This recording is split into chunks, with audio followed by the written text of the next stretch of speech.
우리 말씀의 예전 시간입니다. 하나님 말씀 보시겠습니다. 1장 10절 말씀 제가 받들어서 봉독하겠습니다. 우리는 그가 만드신 바라 그리스도 예수 안에서 선한 일을 위하여 지으심을 받은 자니 이 일은 하나님이 전에 예비하사 우리로 그 가운데서 행하게 하려 하심이니라. 아멘. 오늘도 우리를 향하신 하나님의 선한 계획이 우리 가운데 성취되기를 먼저 축복합니다. 하나님의 선한 계획은 반드시 우리 가운데 이루어질 줄로 믿습니다. 여러분의 삶에 그의 선한 계획이 이루어짐으로 인해서 여러분들이 주 예수 안에서 갖게 되는 그 놀라운 은혜와 감격과 행복이 언제나 가득할 수 있기를 간절히 바랍니다. 어떤 젊은 엄마하고요, 그리고 이모처럼 보이는 두 분이 한국 나이로 한 3살, 4살쯤 돼 보이는 아이를 두고 뭔가 심각한, 굉장히 속상한 표정과 말투로 교육을 시키고 있습니다. 그러니까 말이야, 지민이가 네 머리를 딱 잡았을 때는 너도 똑같이 머리를 확 잡으란 말이야. 그러면서 조금 더 디테일하게 설명을 해주려고 했는지 그 아이의 머리를 이 이모가 딱 잡습니다. 그리고 이렇게 잡은 다음에 너도 똑같이 이렇게 흔들어 보란 말이야. 알았어? 어서 많이 보던 장면 아닙니까? 아이가 눈이 동그래져가지고 이 이모가 왜 이러나, 평상시에 너무 이뻐하던 이모인데 왜 이러나 하는 표정으로 봅니다. 그런데 이모의 그 위압감 속에 네 하고 대답을 합니다. 어떻게 하라고? 해봐 빨리. 굉장히 속상했던 모양이에요. 그랬더니 이 아이가 곰곰이 생각을 하더니만 어떻게 하는 거 아니? 자기 머리를 자기 손으로 잡더니 흔듭니다. 이렇게. 이모가요, 어이가 없다는 듯이 표정을 짓고 속이 상해가지고 그게 아니고, 한번 헛웃음 쳤겠죠. 그게 아니고 지민이 머리를 자꾸 흔들란 말이야. 자, 봐. 엄마가 지금부터 지민이야 아주 강력한 훈련을 시킵니다. 엄마 머리를 딱 잡고 움켜쥔 다음에 흔들어봐. 이렇게. 그랬더니 아이가 대답을 합니다. 머리 잡으면 아파. 그러니까 엄마 아이가 아니고 지민이라고 생각을 하란 말이야. 아유 답답해. 지민이도 아파. 그러자 이모가 얘기를 합니다. 아휴, 이 험한 세상 어찌 살라 저러노. 우리가 객관적으로 볼 때에 굉장히 착한 아이의 모습이고 귀여운 모습인데 갑자기 세상을 살 수 없는 마음으로 매도돼 버렸습니다. 정말 험한 세상 그렇게 살 수 없을까요? 오늘 에베소에 쓴 편지 7리학에 주는 메시지 12번째 이야기. 오늘은 선한 일을 위하여입니다. 하나님께서는 우리를 하나님의 자녀로 삼으시려는 계획을 가지고 계셨습니다. 그 목적을 갖고 계셨습니다. 그 목적을 목적으로 멈춘 것이 아니라 직접 성취하기 위해서 우리들에게 예수 그리스도를 주셨습니다. 예수 그리스도를 믿음으로 인하여, 하나님의 은혜로 인하여 예수 그리스도를 믿음으로 말미암아 우리는 하나님의 자녀라는 놀라운 권세를 가진 사람들이 되었습니다. 왜 하나님께서 우리에게 그런 일을 허락하셨는가? 무엇 때문에 주님께서는 그 놀라운 은혜를 베풀어 주셨는가? 오늘 성경은 우리에게 얘기합니다. 선한 일을 위하여 우리를 하나님의 자녀로 삼으셨다는 겁니다. 착하게 사는 것, 선하게 사는 것, 좀 배운 사람처럼 얘기하면 높은 도덕성을 갖고 사는 것, 이러한 일들은 우리가 참 좋아하고 선하게 여기는 일들입니다. 그런데 종종 그런 모습을 갖고 사는 자녀들, 내 자식의 모습을 볼 때에, 혹은 나의 남편이나 나의 남편의, 아니죠, 아내의 모습을 볼 때에 우리는 무슨 얘기를 아주 쉽게 하냐면, 저렇게 살아가지고 험한 세상 어떻게 살까나 하는 얘기를 합니다. 거기다가 한마디 더 붙이죠. 우리가 그런 고백을 하고 그런 쉬운 표정을 짓는 이유가 있다면 아마도 선하게 사는 것은, 도덕성을 갖고 사는 것은 이 세상에서 굉장히 많은 손해를 입고 산다는 고정관념, 스테레오타입, 바로 그것 때문일 겁니다. 하나님은 우리에게 그렇게 말씀하시지 않습니다. 성경은 우리에게 그렇게 얘기하지 않습니다. 우리가 하나님 앞에 지음을 받고 예수 그리스도를 믿고 사는 이유가 있다면 그것은 하나님이 계획하신 선한 일을 이루며 살려고 우리에게 구원과 생명을 허락해 주셨다고 얘기합니다. 물론 그렇게 사는 것이 쉽지만은 않다는 것 저도 알고 있습니다. 그럼 어떻게 우리가 그 쉽지 않은 선한 일을 위하여 사는 삶을 살 수 있을까요? 오늘 성경은 이렇게 얘기합니다. 무엇보다 먼저 알아야 될 것에 대해서 이렇게 얘기합니다. 짧은 10절이지만 제일 첫 번째로 우리는 그의 만드신 바라 하고 얘기를 합니다. 우리는 누구라고요? 그의 만드신 바랍니다. NLT 성경을 보면 이렇게 또 얘기를 합니다. For we are God's masterpiece. 하나님의 걸작품이다. 한번 자기 자신을 이렇게 만지면서 얘기해 보세요. 나는, 따라해보라는 얘기였습니다. 죄송합니다. 한번 해보십시오. 그윽한 목소리로 하십시오. 신경질 내면서 하지 말고요. 나는 하나님의 걸작품. 맞아. 이거 마저 하셔야 됩니다. 마저를. 다시 한번 해볼게요. 나는 하나님의 걸작품. 맞아. 인정하십니까? 맞습니다. 이 사실을 먼저 기억해야 됩니다. 이 얘기는 우리의 입장에서 얘기할 때 무슨 얘기인고 하니 하나님이야말로 나를 최고의 작품으로, 최고의 존재로 만드시는 절대적 권위를 갖고 계신 분이라는 얘기입니다. 우리가 정말 선한 일을 위하여 사는 사람이 되고 싶으면, 선한 일, 착하게 사는 사람이 되고 싶으면 최고의 권위를 나를 당신의 걸작품으로 만드신 하나님께 둘 줄 알아야 되고, 하나님께 최고의 권위가 있다는 사실을 깨달을 때에만 우리는 선한 일을 이루며 살 수 있는 사람이 됩니다. 사람은 누구든지 도덕적이고 선하게 사는 것에 대해서 인정하고 좋아합니다. 아무리 악당일지라도 자기하고 직접적인 이익이 관련돼 있지 않으면 누구나 다 선하기를 바랍니다. 자기와 직접적인 이익이 없으면 누군가가 거짓말을 한다든지 누구의 물건을 훔칠 때에 그것을 보고 나쁘다고 얘기를 합니다. 잘못됐다고 얘기를 합니다. 그런데 왜 그렇게 사람들이 거짓된 일들에 빠져들까요? 왜 우리는 선한 일을 하는 것보다 악한 일을 하길 좋아하고 거짓된 일을 하는 것을 좋아할까요? 일단 우리의 내부적으로는요, 내면적으로는 우리의 욕심 때문에 그렇습니다. 우리의 이기심 때문에 그렇습니다. 우리의 이익 때문에 그렇습니다. 나의 이익과 욕심 때문에 선한 일을 위하여 지음받은 우리들이, 하나님의 걸작품인 우리들이 자꾸 그 작품에 손상을 입히며 살아갑니다. 자, 그런데 그것만은 아닙니다. 우리가 이러한 부분들, 좀 내 속에 있는 욕심과 이기심과 나의 이익을 추구하는 것쯤은 그래도 우리가 신앙생활 하면서 많이 자제하려고 그러고 중심을 잡으려고 하지 않습니까? 그런데 내부에 있는 그런 문제만이 아니라 외부에서 오는 문제들도 있습니다. 그건 뭐냐면 내가 그렇게 선한 일을 살며 살아가다가 뭔가 권위 있는 존재가 나에게 악한 것을 요구할 때에 거기에 무릎 꿇게 된다는 겁니다. 1961년에요. 예일대학교에서 스탠리 밀그램이라는 유명한 심리학자가 예일대의 이름으로, 예일대 아시죠, 여러분? 예, 굉장히 유명한 대학입니다. 예일대의 이름으로 신문 광고를 냈습니다. 구인 광고를 낸 겁니다.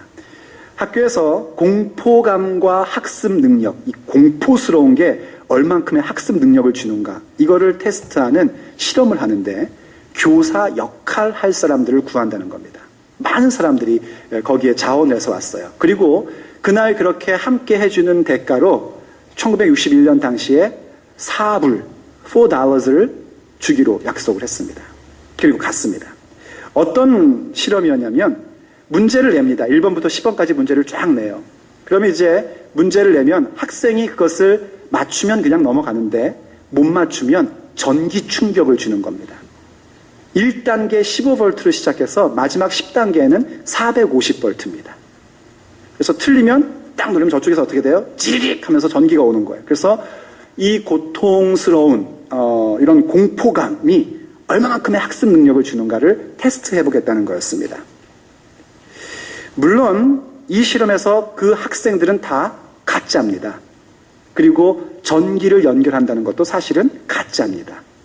이 실험은 공포감과 학습 능력을 위한 것이 아니고 본래 심리학자들이 사람들이 얼마나 권위 앞에서 자신의 도덕성이나 정직함이나 정상적인 모습을 지킬 수 있는가에 대한 테스트였던 겁니다. 대충 짐작이 가십니까? 이 실험을 하기 전에 이 밀글렌 박사가 대규모로 리서치를 했습니다. 뭐라 그럽니까? 우리나라 말로 설문조사를 했습니다. 만약 누군가가 비인간적인 행위를 요구할 때 당신은 뭐라고 대답하겠습니까? 여러분도 한번 대답해 보십시오. 누군가가 여러분에게 비인간적인 행동을 요구할 때 여러분은 뭐라고 대답을 할 겁니까? 92%의 사람들이 나는 그 말을 따르지 않을 것이다. 노라고 얘기할 거다. 라고 대답을 했습니다. 그래서 밀그램 박사가 이 실험을 하기 전에 예상을 했는데 아마도 450V까지 버튼을 누르는 사람은 0.1%에 불과할 것이다 라고 추정을 했습니다. 드디어 실험 현장에 왔습니다. 문제를 냅니다. 벽이 가려져 있기 때문에 학생은 보이지 못하고 이 실험 대상이 되고 있는 선생 역할인 사람이 뭔가 문제를 듣고 틀리면 이제 전기 충격의 버튼을 눌러야 되는 겁니다. 1번 문제 탁 나갔어요. 당연히 틀렸습니다. 15V의 버튼을 직 누릅니다. 아! 하더니만 건너편에서 막 웃는 소리가 들립니다. 살짝 전기 충격이 온 거니까 재밌잖아요? 그러니까 웃는 거예요. 하하하 하고 웃습니다. 2번 문제 나갑니다. 또 틀립니다. 또 누릅니다. 3번 문제. 점점점 높아갈수록 건너편에서 나오는 비명소리가 그냥 장난스러운 아우치 정도가 아니라 의악으로 바뀝니다. 비명소리와 함께 신음소리까지 들려오기 시작을 합니다. 300V에 이르게 됐습니다. 제발 맞춰다오 하는 마음을 갖지만 아쉽게도 학생은 문제를 맞추지 않습니다. 드디어 버튼을 눌러야 될 것인가 말아야 될 것인가.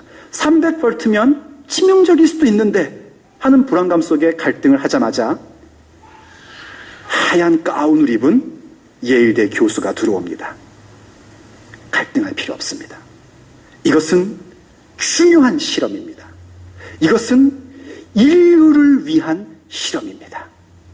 앞에 건너편에 있는 학생도 분명히 자기가 스스로 자원한 겁니다. 걱정하지 마십시오. 무슨 문제가 생긴다 할지라도 당신 책임이 아닙니다. 그리고 당신은 이 일을 하기 위해서 이미 사부를 받으셨습니다.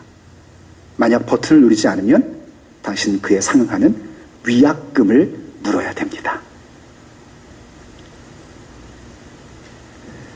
놀랍게도요.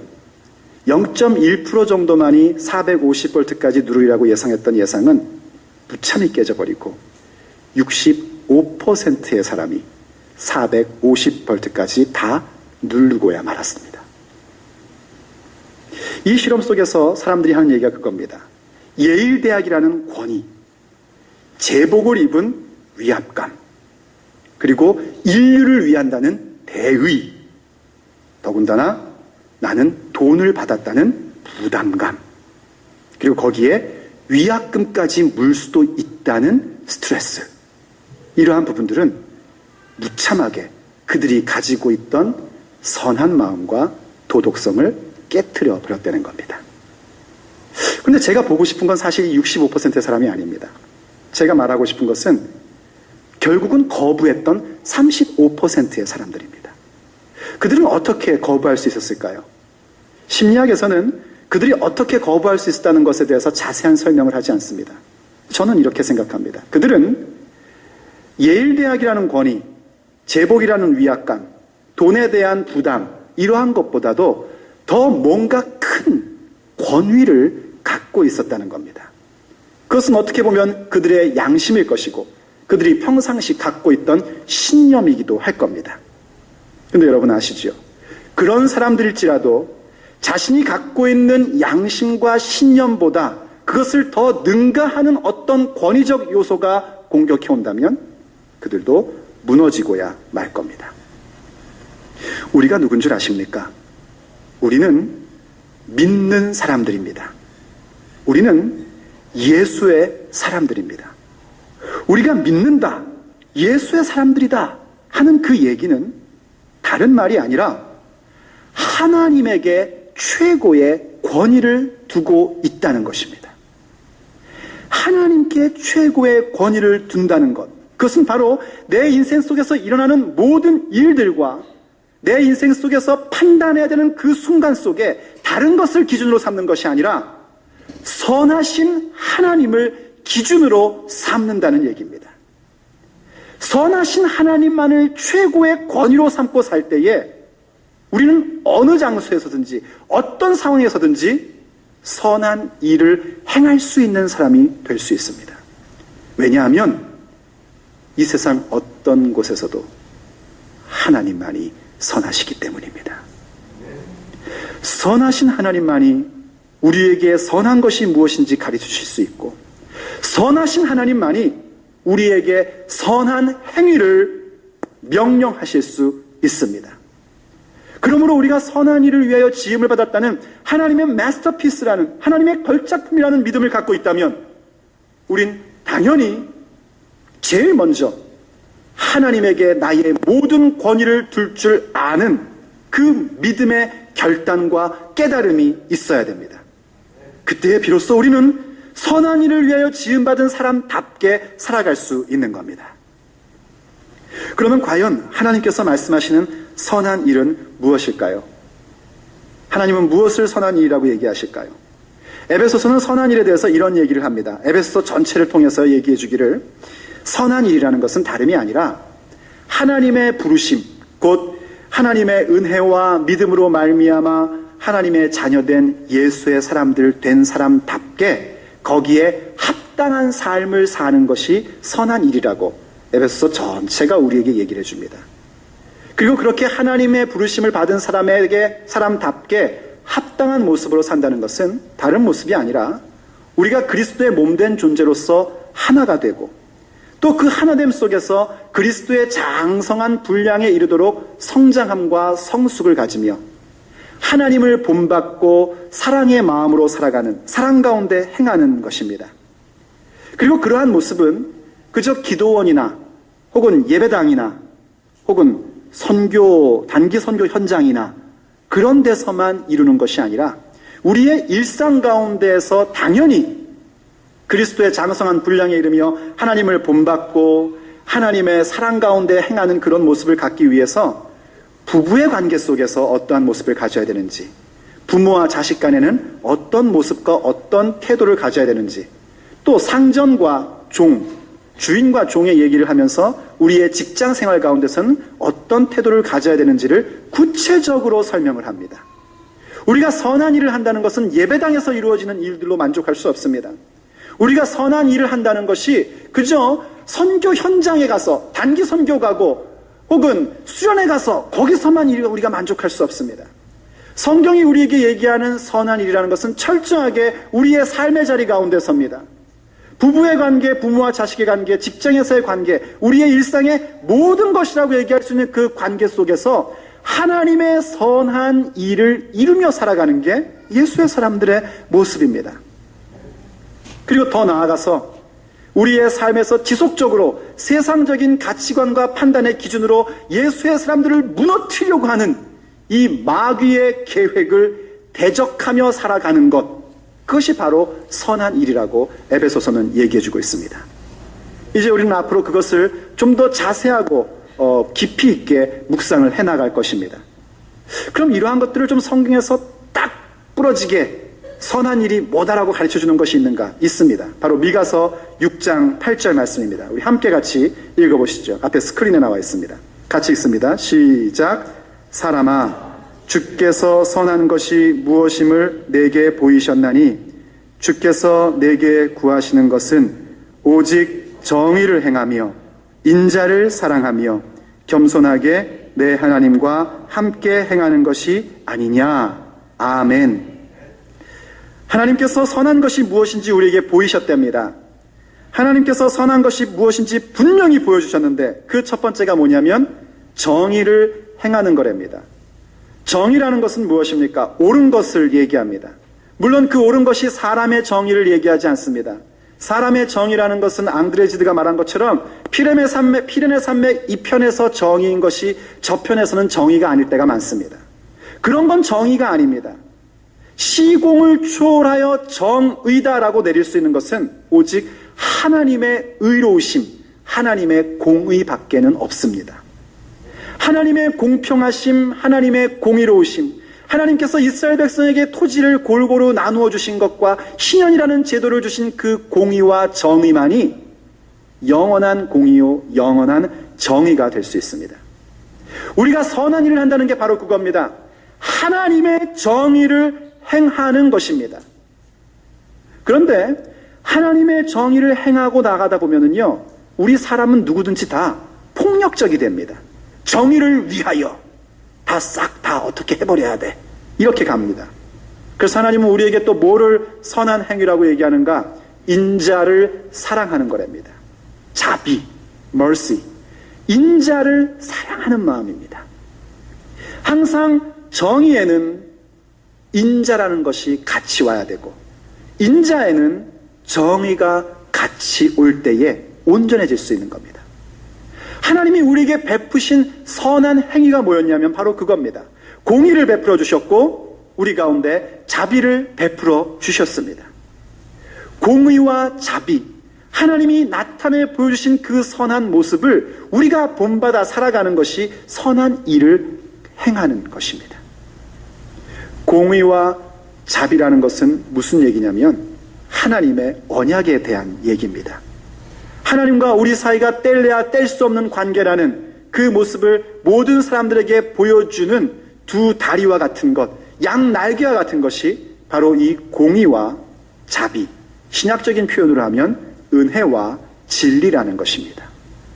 하나님의 사랑과 하나님의 공의, 그 인자와 정의가 함께 균형을 이루며 나타날 때에 그것이 곧 선한 일입니다.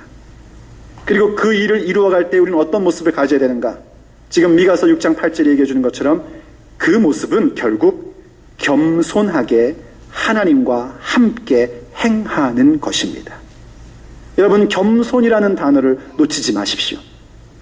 겸손하게 하나님과 함께 행한다면 우리는 그 삶의 자리 가운데서 공의로움과 자비를 행하며 사모하게 될 것이고 그것은 곧 선한 일로 우리의 삶에 열매를 맺게 됩니다. 하나님이 우리에게 그것을 요구하시고 있고 그것을 위하여 우리를 지으셨다고 성경은 말하고 있습니다. 여러분은 하나님과 함께 행하시기를 축복합니다. 여러분의 삶의 자리 가운데서 하나님과 함께 거하십시오. 그것이 여러분으로 하여금 선한 일을 만들어가는 또 하나의 길이요 방법입니다. 하나님께 권위를 두는 것뿐만이 아니라 하나님이 나와 지금 현재 이 자리에 함께 하신다는 사실을 인정하며 살아가는 것입니다. 여러분이 포기하고 낙담하고 싶을 때에, 여러분이 누군가를 막 욕하고 꾸짖고 싶을 때에 그 자리 가운데 하나님이 함께 하신다는 사실을 겸손하게 인정해 보십시오. 여러분은 어느새 예수를 닮은 예수의 사람으로 세워질 것입니다. 제가 목사지 않습니까? 너무 새삼스럽죠? 가끔씩 이제 캐네디언 친구들을 교제를 할 때는 목사라는 사실을 얘기를 안 하고 이제 교제를 할 때가 있습니다. 뭐 굳이 제가 나 목사야 하고 목에 힘줄 필요는 없지 않습니까? 그냥 I am 영희지, I'm a pastor 할 필요는 없잖아요. 그러니까 그냥 막 얘기를 하다가 가끔씩 이제 어떤 친구들이 그 영어 할 때 꼭 그 왜 F워드와 S워드를 꼭 넣어서 말하는 친구들이 있죠. 그러니까 욕을 중간에 섞으면서 말을 해야 말이 되는 그런 사람들이 있습니다. 어느 날 한 사람을 이제 만나서 이렇게 얘기를 하는데 계속 그러는 거예요. 계속. 제가 좀 부담스럽잖아요. 근데 어떻게 얘기하다가 저보러 뭘 하냐고 그러길래 그냥 뭐 하냐고 그래서 뭘 하냐고 그랬어요. I'm a pastor of Korean church. 그랬죠.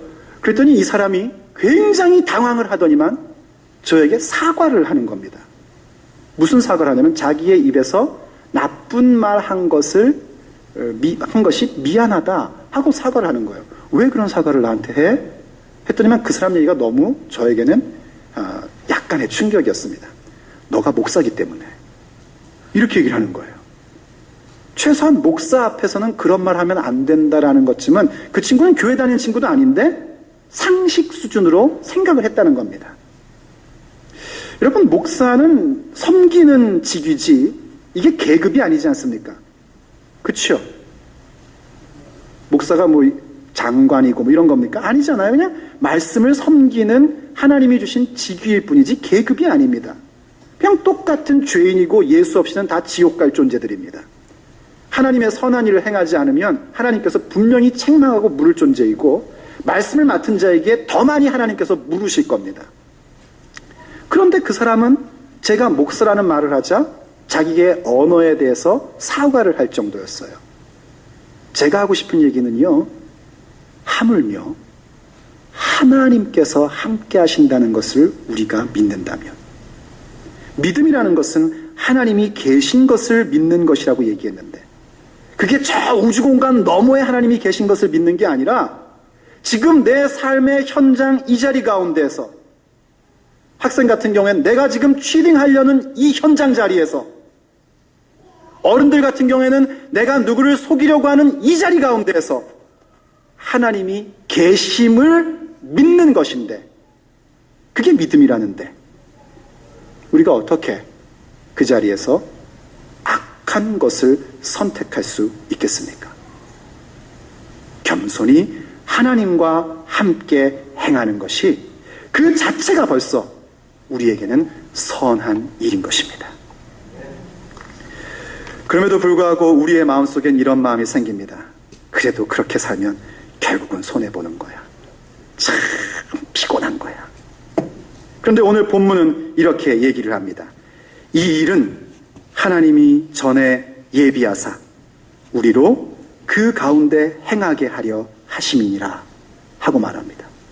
좀 설명을 드리면, 우리가 이렇게 선한 일을 행하며 살아가는 모습은 하나님이 이미 정하신 예정된 일이라는 겁니다.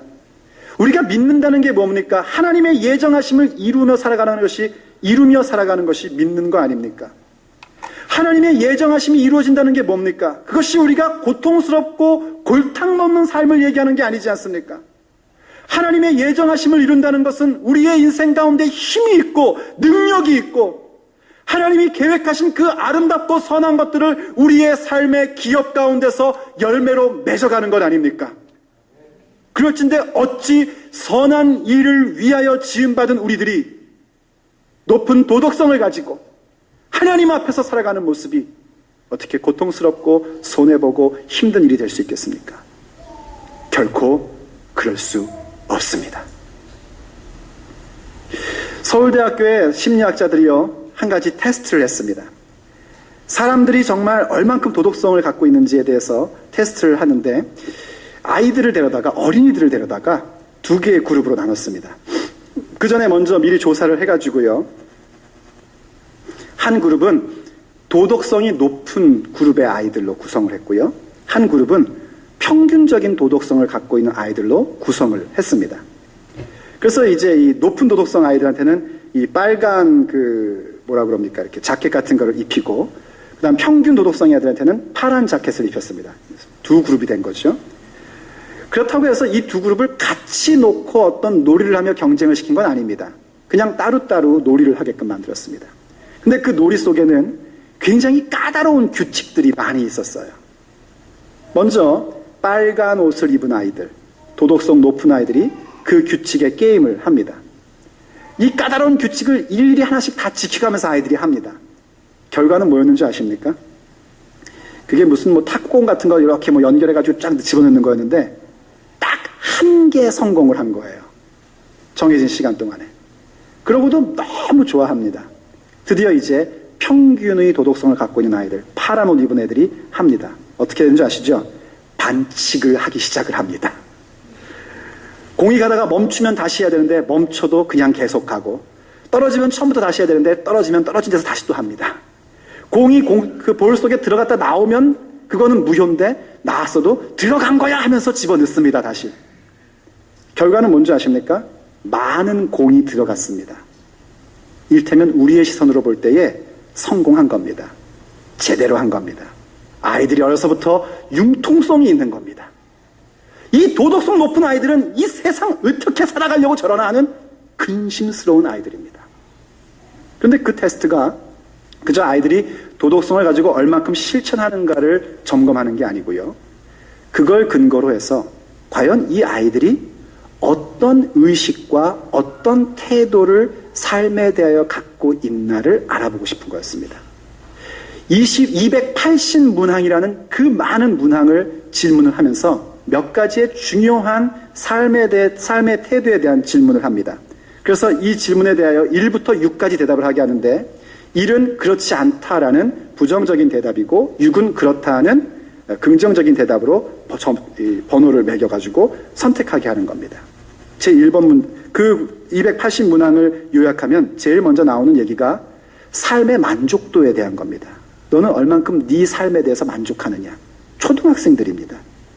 그랬더니 도덕성 평균의 아이들은 약 3 정도의 평균으로 선택을 했습니다. 그런데 이 빨간 옷을 입고 있던 도덕성 높은 아이들은 6에 나왔어요. 자기의 삶에 대해서 만족감을 갖는 겁니다. 또 이런 질문에 대해서 재미있는 질문이었는데, 지능은 노력하면 높아질 수 있다고 생각하는가에 대한 대답에 대해서 도덕성 평균의 아이들은 중립적인 대답을 했었다고 합니다. 3 정도, 4 정도. 근데 도덕성 높은 아이들은 6을 선택을 했답니다. 자, 여기까지는 그냥 그저 그렇습니다. 그런데 이제 낙관성에 대한 질문을 묻습니다. 우리가 인생을 살다 보면 낙관적인 태도를 갖는 게 얼마나 중요합니까? 그 질문에 대한 것은 이런 것이었어요. 매일매일 너의 삶에서는 새로움이 있다고 생각하느냐 했을 때에 평균의 도덕성 아이들은 거의 모두 다 2를 선택합니다. 새로운 게 없다는 겁니다. 그런데 도덕성 높은 아이들은 거의 모두 다 6을 선택합니다. 우리가 살다 보면 좌절을 겪을 때가 있지 않습니까? 좌절을 극복하는 힘에 대해서 얘기를 합니다. 안 좋은 일이 생기면 더 좋아질 거라는 생각을 갖는다. 평균 도덕성 아이들 1과 그리고 몇 명의 2. 도덕성 높은 아이들 대부분 6과 몇 명의 5. 오늘보다 내일이 더 좋을 거라는 희망에 대한 것들도 마찬가지입니다. 이쪽은 1과 2, 그리고 도덕성 높은 아이들은 6과 5였습니다. 뭘 얘기하는 줄 아십니까? 지금 당장 눈앞에서 나타나는 게임의 결과가 아니라 그 아이들이 인생을 살아가면서 겪을 수 있고 또 가져야 될 모든 태도에 대해서 선한 것을 선택하는 높은 도덕성의 아이들이 훨씬 더 인생을 잘 살 것이라는 결론이었습니다. 심리학이라는 것은 과학입니다. 과학조차도 우리에게 선한 일, 높은 도덕성을 갖는 것은 우리의 삶에 힘차고 또 밝은 삶을 허락해 준다고 주장을 합니다. 그러나 저는 과학을 따르고 과학을 얘기하는 사람이 아닙니다. 과학의 결과는 바뀔 수도 있고 다를 수도 있습니다. 그러나 우리가 보고 있는 성경은 하나님의 말씀입니다. 하나님은 영원하신 분이십니다. 하나님의 말씀은 변함이 없으십니다. 하나님께서 우리의 인생에 선한 일을 위하여 우리를 지으셨고 선한 일을 이루고야 마신다라는 그 결정에 순종할 때에 우리의 삶이 하나님으로 인하여 밝고 힘있고 능력이 있다는 것은 아무리 과학이 아니라고 얘기한다 할지라도 분명한 진리입니다. 형제자매 여러분, 하나님을 최고의 권위로 삼으십시오. 하나님이 언제나 나와 함께 계신다는 사실을 깨닫고 인정하십시오. 그리고 나를 지으신, 나를 하나님의 걸작품으로 지으신 그분을 믿기에 우리의 인생에서 하나님과 함께하는 공의와 인자를 행하고 사랑하는 데 대하여 갈등하지 마십시오. 선한 일을 선택하는 데 대해서 절대로 포기하지 마십시오. 우리가 그것을 택하는 순간 하나님의 정하신 하나님의 자녀로서의 당당하고 의연한 모습은 다른 사람들의 이야기가 아니라 바로 우리들의 이야기로 자리매김될 것입니다. 기도하시겠습니다. 오늘도 주께서 우리 가운데 능력을 베푸시고 아버지 자녀 가운데 선한 일을 위하여 지음받았다는 사실을 깨닫게 하시고 알려주셔서 감사합니다. 하나님, 우리는 선한 일을 위하여 지음을 받은 자들, 우리는 하나님의 걸작품, 우리는 하나님을 믿고 하나님과 함께하는 사람입니다. 그러므로 주님, 우리는 절대로 악한 것을 따를 수 없습니다. 선한 일을 포기할 수가 없습니다. 아무리 주님 우리 가운데 자녀를 주님 우리의 부어주시옵소서. 오직 주를 의지하고 따를 수 있도록 허락하여 주시옵소서. 오직 주님을 의지하고 나아가는 우리들의 길, 우리의 선한 모습을 가져갈 수 있도록 도와주시옵소서. 하나님을 나의 권위로 삼고 있기에 언제나 어느 곳에서나 선한 일을 택할 수 있는 높은 권성이 우리 가운데 있게 하여 주옵소서. 하나님의 공의와 사랑을 이루어가며 매일매일 하나님과 함께하는 겸손한 모습이 주여 우리들 가운데 나타나게 하여 주옵소서. 주님 그리 되기를 원합니다. 그렇게 만들어 주시옵소서. 아버지 그렇게 만들어 주시옵소서.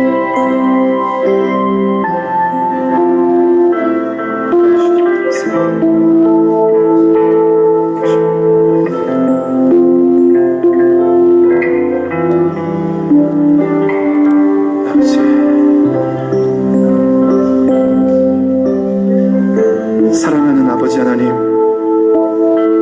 우리를 사랑하시는 아버지 되신 하나님, 우리를 하나님의 걸작품으로 만들어 주셔서 감사드립니다. 우리는 과연 하나님의 작품들입니다. 하나님만이 우리의 인생을 최고의 가치로 만드실 수 있는 분이십니다. 그렇기에 우리의 삶의 모든 권위를 하나님께 둡니다. 주여, 우리의 삶의 모든 상황 속에서, 우리의 인생의 선택의 순간 속에서 하나님을 최고의 권위로 두게 하여 주시옵소서. 겸손히 하나님과 함께 거하는 우리가 되게 하여 주시옵소서. 그래서 주님, 세상이 자꾸 우리들한테 하는 얘기들, 그렇게 말씀대로 살면, 그렇게 믿는다고 해서 성경이 가르친 대로 살면 먹고 살기도 힘들다 하는 그 거짓말을 대적하게 하여 주시옵소서. 오히려 우리가 선한 일을 위하여 지음받았고 그리스도 예수 안에서 선한 일을 행하는 자들이 되기에 우리의 삶이 더욱더 힘이 있으며 능력이 있으며 자신감이 있고 희망이 있다는 사실을 깨닫게 하여 주시옵소서.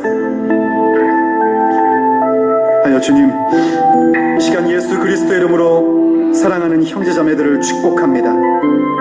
주께서 저들에게 복을 베푸시고 능력을 행하여 주셔서 오늘 들은 이야기가 사람의 말이 아니요 하나님의 말씀임을 나타내 보여 주시옵소서.